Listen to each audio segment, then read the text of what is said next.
Hello everyone, it's Toby from Toby's Urban Sketch, and today what I want to show you is 3 simple ideas for interesting skies which will really make your urban sketches pop. And sky is often perhaps the last thing we think about. We spend all this time making our lovely ink lines or sketching with our pencil, and then the sky is not really urban, but it's so important, and even just adding a splash of colour here or there can really make a huge difference.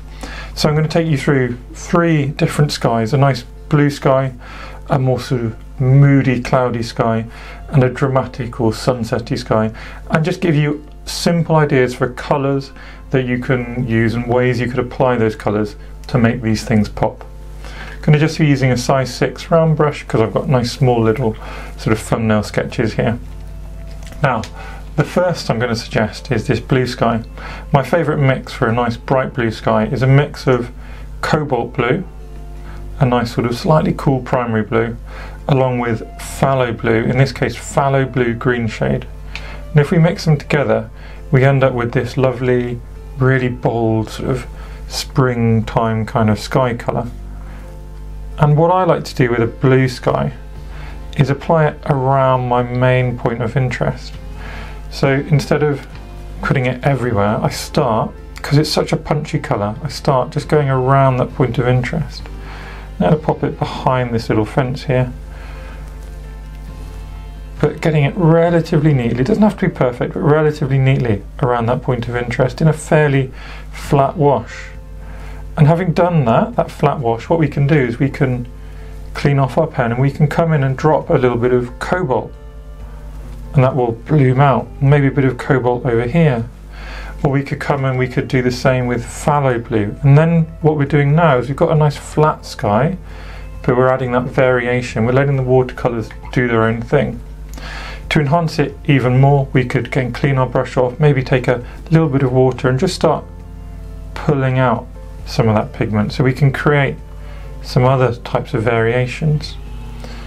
The other lovely thing to do with a blue sky like this is a few splashes. So splashing around or even splashing in. And then, if you're feeling brave, you can just blow on it. So if I do that, suddenly you get these kind of dramatic lines. Now you can see when you blow on it, you can lose some of that variation. So you might want to go back in and just touch in a little bit more variation. But there you go, that's my sky number 1, a nice blue, dramatic but simple sky to get that really crisp day, and it really makes your focal point sing and punch out. Now we'll move on to the moody sky now, and this is a very sort of British sky, isn't it, where you get that kind of overcast day.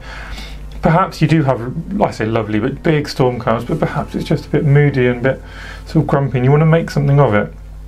Now a lovely colour for this is moon glow.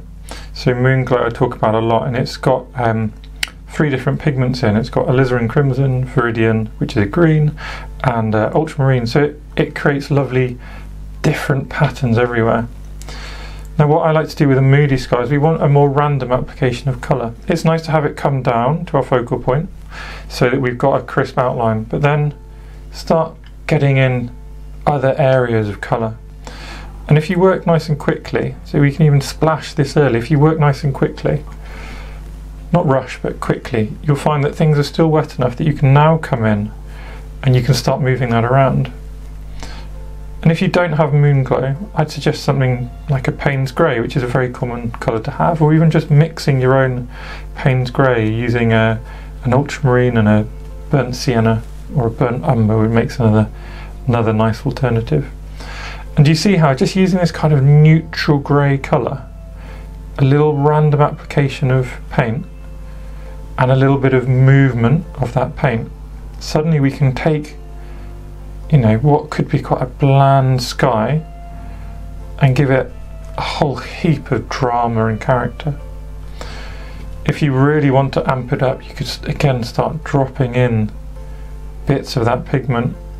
Often with a sky like this, it's quite nice to leave it fairly subtle and let it do its own thing, and in this way you're just using one colour, so it's a really nice way again just to make things really easy, really simple, but really effective. Now we're on to the dramatic sunset, of course. So you'll notice from these that I've been working upwards. I start with a nice crisp outline and I come down. Now with the sunset, I tend to do something slightly different. Firstly, I'll normally work with an elevated page, just slightly elevated. And you could be using one of these two skies above it. It might be a moody sunset, it might be a bright blue sky with a lovely bit of warmth under. So let's do the first of those. And it's quite nice to just start at the top, and the top of the sky is probably going to have the strongest blue. So that probably isn't strong enough blue, so I'll have one more go at that. And then what we do, we just come in, clean the brush off, get a bit more pigment, slightly more watery, less pigment, and we can just come down our page, create this really flat and simple wash. And as we come down, we want to get to the point where we're using almost no pigment. And then at the bottom we start thinking, how are we getting the sunset colours?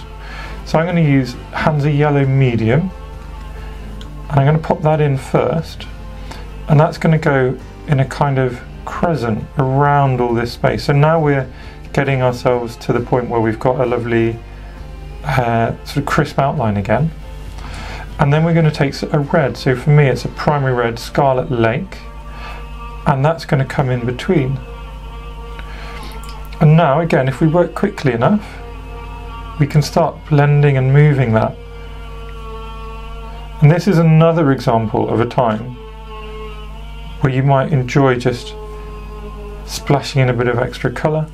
You might want to take some of that red and sort of bring it into the sky like this, for example. And you're just creating real sort of drama and interest. And then add a bit more blue. Maybe splash in some water to create some real textures. There's lots and lots of things you can do. But it's starting off with that simple flat wash, just using a blue or a moody Payne's grey or a moon glow. And then you let the yellows and the reds blend and merge and become really interesting on their own. So there you go, there's my little video on 3 simple skies for your urban sketches, suitable for different seasons, different times of day, but that can really make your image pop. Please let me know if you enjoy these videos, leave a comment. If you've got other simple ideas which you enjoy doing, perhaps you can recommend to other people. And if you do enjoy, please like, subscribe, a huge help to my little channel. Thank you very much for watching.